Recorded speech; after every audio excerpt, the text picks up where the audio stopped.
एक बार की बात है। गौतम बुद्ध भगवान एक गांव में धर्म सभा को संबोधित कर रहे थे।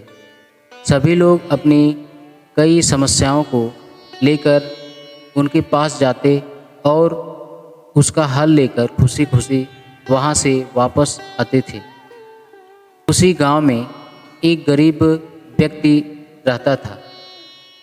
महात्मा बुद्ध के शिविर में आने जाने वाले लोगों को बड़े ध्यान से देखता था। उसे बड़ा आश्चर्य होता था कि सभी लोग अंदर तो बड़े दुखी मन से जाते थे, लेकिन जब वापस आते थे तो बड़े खुश और प्रसन्न दिखाई देते थे।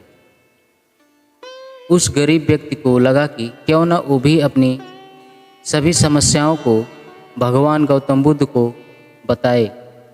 मन में यह विचार लिए वह भी गौतम बुद्ध भगवान के पास पहुंचा। लोग लाइन से खड़े होकर अपनी समस्या को बता रहे थे।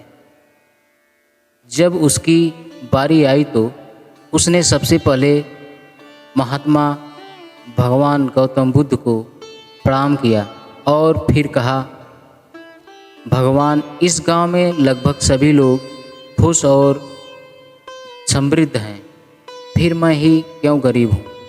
इस पर भगवान गौतम बुद्ध मुस्कुराते हुए बोले, तुम गरीब इसलिए हो क्योंकि तुमने आज तक किसी को कुछ दिया ही नहीं। इस पर वह गरीब व्यक्ति बड़ा ही आश्चर्यचकित होते हुए बोला, भगवान, मेरे पास भला दूसरों को देने के लिए क्या है। मेरा तो स्वयं का गुजारा बहुत मुश्किल से हो पाता है। लोगों से भीख मांग मांग कर अपना पेट पालता हूँ। गौतम बुद्ध भगवान कुछ देर शांत रहे, फिर बोले, तुम बड़े अज्ञानी हो। औरों के साथ बांटने के लिए ईश्वर ने तुम्हें बहुत कुछ दिया है। मुस्कुराहट दी है जिससे तुम लोगों में आशा का संचार कर सकते हो। मुख दिया है ताकि लोगों से दो मीठे शब्द बोल सकते हो, उनकी प्रशंसा कर सकते हो। भगवान ने दो हाथ दिए हैं, लोगों की मदद कर सकते हो।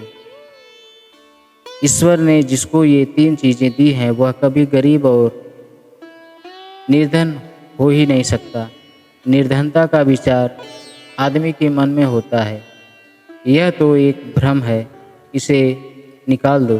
कभी भी मन में गरीबी का भाव उत्पन्न होने ही मत दो, गरीबी अपने आप दूर हो जाएगी। भगवान गौतम बुद्ध का संदेश सुनकर उस व्यक्ति का चेहरा चमक उठा और उसने इस उपदेश को अपने जीवन में उतारा, जिससे वह फिर कभी दुखी नहीं हुआ।